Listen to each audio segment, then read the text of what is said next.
Hi, my name is Alex, and I'll be presenting the hands with regard to their importance to us and their unique memory skills that we can discover from playing an instrument to something as simple as opening a door. This interesting body part will be explored based on their versatility throughout the presentation. To begin, I'll illustrate the importance of our hands to our survival and to our everyday tasks. I wanted to start off with a quote from Charles Darwin taken directly from Chapter 8, The Monkey's Paw, of Michael Sims' novel, that goes, "Man could not have attained his present dominant position in the world without the use of his hands, which are so admirably adapted to act in obedience to his will."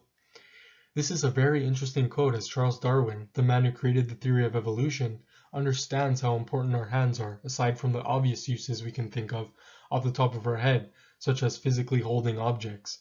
He understood the evolutionary advantage we possess, such as the fact that our primitive Neanderthals were better than humans at power grips, such as to throw rocks, but our Homo sapien ancestors were better at precision grips, which allows our hands to be much more calculated and accurate when performing activities with our hands.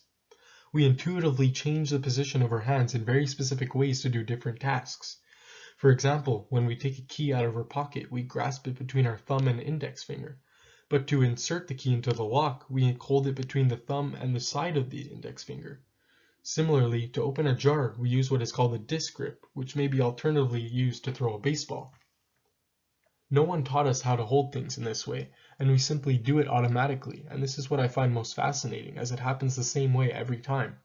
It doesn't change assuming you didn't grab all the groceries all at once and now have to open the door with your mouth. It is possible to predict the way we grasp these objects because of the fact that this happens the same every time, and every human brain does this on purpose due to our increased precision. This outlines well how important our hands are in making these everyday tasks easy and without thought. As Frank T. Vertasick, Jr. put it, "Numb hands are like blind eyes," and I think this is completely accurate, as when we can't feel things, we can't perform these everyday tasks properly, as it relies entirely on our sense of touch. To talk about the brain-to-hand connection, I'll outline another notable activity we do with our hands, which is engaging in language. As highly sociable animals, we rely on communication to be able to work together and form bonds with one another. We do this in so many ways, and one of the ways we communicate is, you guessed it, with our hands. Everyone talks with their hands, moving in ways we don't even understand sometimes. And surprisingly, it does help us express our thoughts more effectively, according to psychologists. Dr. Carol Kinsey-Goldman, a body language expert, said that hand gestures are a really powerful aspect of communication, from both the speakers and the listeners' end. This goes to show that a considerable amount of our communication has naturally come from gestures, and this would explain why we are so inclined to use it. There is subconscious processing being done when perceiving hand gestures, and we comprehend it almost instinctively. When someone's hand gestures are more animated, we instinctively make the connection that they are more passionate about what they are saying. They show levels of enthusiasm and emotion, and we automatically sense these things. This demonstrates the hand's ability to act as a second language for human-to-human interaction, and we use this to better communicate, thus giving us a better chance at survival. Hands really act as the organ for the sense of touch, as it substitutes other senses when they aren't functioning properly, such as in deaf people. Sign language is universal in deaf people across the world, and not surprisingly, we use our hands to do 100% of the communication. Obviously, there is language in the face as well, but the hands do a large part of the work. For blind people, we have invented Braille, which is a touch-based reading system. This is why I can confidently say that the hands are the most intimate form of our sense of touch.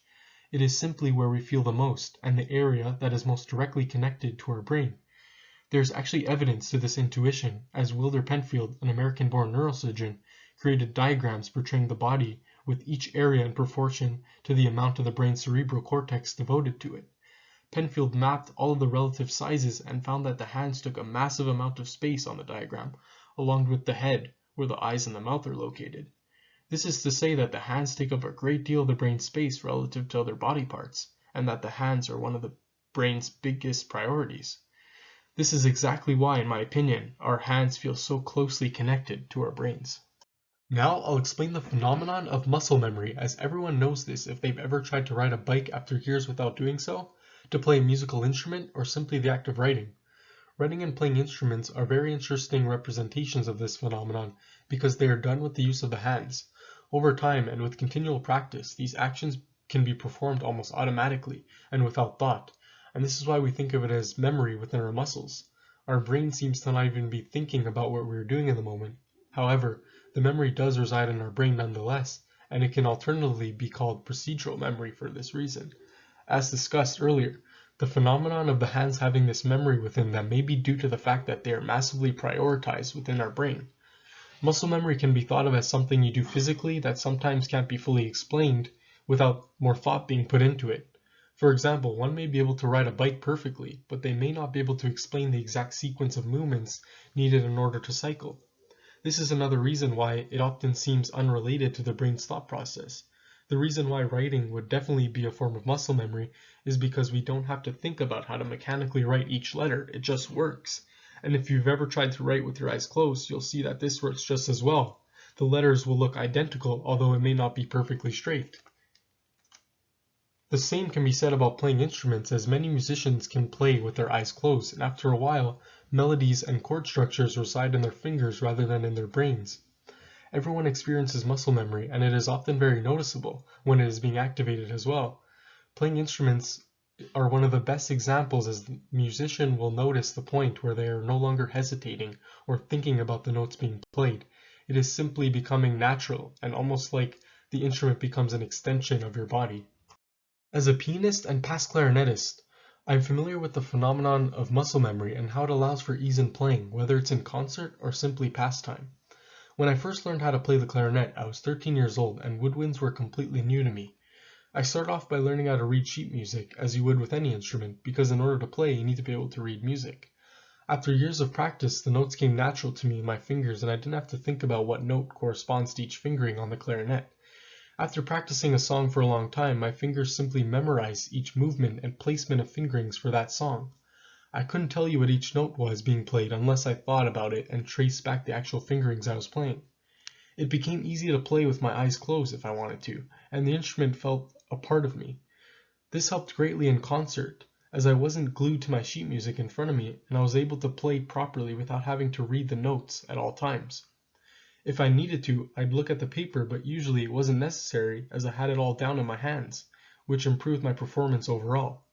The same applies to piano. I learned songs with the sheet music in front of me, and after a lot of practice I completely forget the notes, and I can play perfectly as my hands feel the keys and know what to do.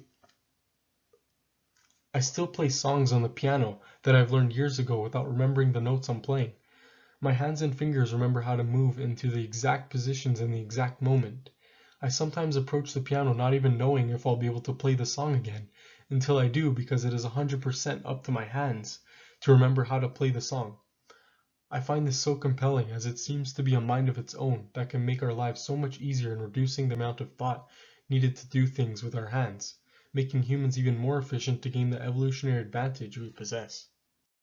I wanted to conclude the video with something I think has made another giant impact on our evolution, which is the way we hold hands. It's so natural to hold one's hand. It happens at a very young age, where the parent holds the tiny infant's hand into their palm. We are taught this form of affection very early on, and there is every sign to realize that it's part of our nature. Michael Sims suggests that our hands automatically seek each other in order to initiate the first step towards intimacy. The hands play yet another part in language aside from gestures, because it's very sensitive to touch. There are a total of 17,000 nerve endings in our hands, which explains why I said earlier that the sense of touch is often associated with the hands themselves. Because of this, we seek hands to touch ours, and the language that is being perceived comes directly from the sensations that you get. As you can possibly guess, the hands feel a greater range of them, given the many touch receptors that are located there. Offering your hand to someone conveys the most honest intentions, and this is why we shake hands to greet one another nowadays. It allows us to truly come together and maintain this natural form of intimacy, where we are most effective at accomplishing all that we desire.